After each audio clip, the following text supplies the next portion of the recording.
नमस्कार, मैं रीता उपाध्याय प्रयागराज से अपने चैनल समृद्ध कथा @ के माध्यम से वीडियो आपके सामने प्रस्तुत करती हूँ। उत्तर भारत में बहुत ही भीषण गर्मी पड़ रही है। इस भीषण गर्मी में भी मैं आपके लिए वीडियो बनाती हूँ।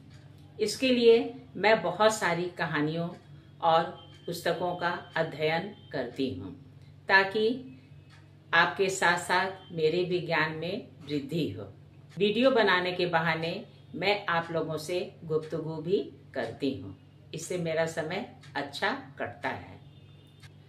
हमारे पुराणों, उपनिषदों और वेदों में एक से एक महान ऋषियों के बारे में कहानियाँ पढ़ने को मिलती हैं। आज हम एक ऐसे विद्वान ज्ञानी के बारे में वर्णन करेंगे जिसे सुनकर आप लोगों के मन में रसोल्लास पैदा होगा। महाभागवत शुकदेव ने भगवान शंकर की अमर कथा सुनी थी, इसलिए माता के गर्भ में ही ये पूर्ण ज्ञान से संपन्न हो गए थे। इनका यह ज्ञान जन्म के समय तथा इसके बाद भी अखंड बना रहा, क्योंकि इसके लिए उन्होंने अपने पिता श्री व्यास देव से वरदान और भगवान श्री कृष्ण से समर्थन प्राप्त कर लिया था।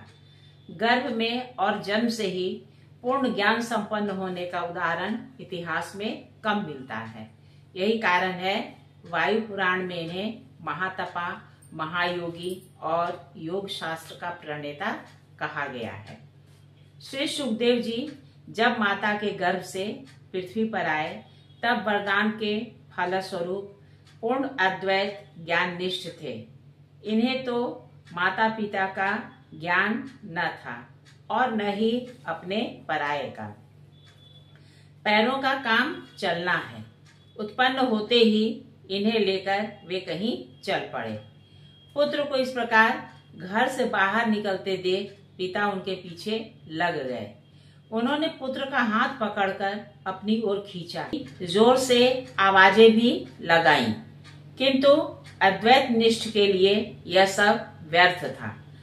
पुत्र के पैर आगे बढ़ते गए और पिता पीछे पीछे चलते गए।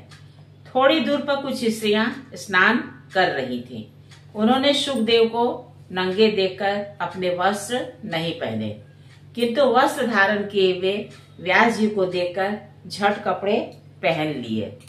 इस विपरीत व्यवहार को देखकर व्यास जी ने स्त्रियों से इसका कारण पूछा। स्त्रियों ने उत्तर में कहा, आप में तो स्त्री पुरुष का भेद विद्यमान है, इसलिए हम आपसे लज्जा करती हैं, किंतु आपके पुत्र में संसार का कोई ज्ञान नहीं है, फिर स्त्री पुरुष का ही ज्ञान कैसे होगा? आपके पुत्र की अनुपस्थिति में जैसा हमारे भाव न लजाने का था, वैसा ही इनकी उपस्थिति में भी है। आगे चलकर पैरों ने श्री सुखदेव को बैठा दिया। वे ठूठ की तरह निश्चेष्ट होकर बैठ गए। ये केवल आनंद की अमंत धाराओं में मग्न हो रहे थे। पिता ने पुत्र को बहुत झकझोरा, तरह तरह से संबोधित किया, किंतु इनमें कोई चेष्टा न हुई। पिता पर पुत्र का मोह था। वे चाह रहे थे कि उनका पुत्र उन्हें वात्सल्य प्रदान करे, किंतु यह संभव नहीं हो रहा था। पिता भी तो भगवान की ज्ञान शक्ति के अवतार ठहरे।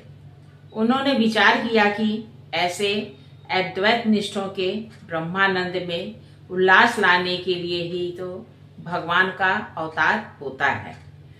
परमहंसी को श्री परमहंस बनाने के लिए ही तो भगवान अवतार लेते हैं। यह विचार आते ही भगवान व्यास घर लौट आए। उन्होंने अपने कोमल कंठ वाले शिष्यों को आदेश दिया कि वे उनके पुत्र के पास जाकर श्रीमद् भागवत गीता का श्लोक 10, 21 और 5 स्वस्वर लय के साथ गाएं। शिष्यों ने गुरु के आदेश का शीघ्र ही पालन किया। वे उनके पास जाकर इस श्लोक को स्वर के साथ गाने लगे। श्लोक का भाव यह है, गोपाल कृष्ण वृंदावन में प्रवेश कर रहे हैं। उनके सिर पर मोर की पंख है, कानों पर कनेर के पीले पीले फूल, शरीर पर पीतांबर और गले में सुगंधित 5 प्रकार के फूलों की बनी हुई वैजंती माला है। इस प्रकार उनका सुंदर वेश अभिनय के लिए सजे हुए अभिनेता की भांति मालूम पड़ रहा है। सुंदरता की कोई सीमा नहीं है।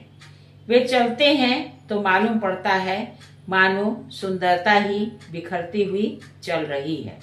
उनके लाल लाल ओठ अमृत से लबालब भरे हुए हैं। वे इस अधरामृत से मुरली के छिद्रों को भर रहे हैं। उनके पीछे पीछे ग्वाल बाल मस्ती में भरे हुए भगवान की लीलाओं को कह सुन रहे हैं। इस श्लोक में गोपाल भगवान के असीम सौंदर्य का चित्रण हुआ है। यह श्लोक सुनते ही श्री सुखदेव के शुद्ध हृदय में गोपाल कृष्ण की सरस छवि मूर्त हो गई। उसके बाद तो प्रेमानंद की इतनी हिलोरें उठी कि वे नाचने लगे। उन्होंने बच्चों से पूछा, इतना सुंदर श्लोक तुमने कहाँ से सीखा है? यह श्लोक सुनाकर तुमने मेरा बड़ा ही कल्याण किया है। मेरे अंतःकरण में आनंद का उल्लास ही उल्लास भर दिया है। शिष्यों ने कहा, तुम एक ही श्लोक में इतने गदगद हो गए। हमारे गुरु जी के पास ऐसे ऐसे 18,000 श्लोक हैं। चलो चलकर सुनो। सुखदेव इस रसोल्लास से इतने आकृष्ट हुए कि उन्होंने समूचे श्रीमद् भागवत को पिता से पढ़कर कंठस्थ कर लिया। यदि भगवान का अवतार न होता तो श्री सुखदेव जैसे परमहंस को श्री परमहंस कौन बनाता? कहिए मेरे श्रद्धालु श्रोताओं, आपको मेरे द्वारा कही गई ये छोटी सी कथा कैसी लगी? अगर अच्छी लगी तो कृपया से लाइक और सब्सक्राइब कीजिएगा। नमस्कार।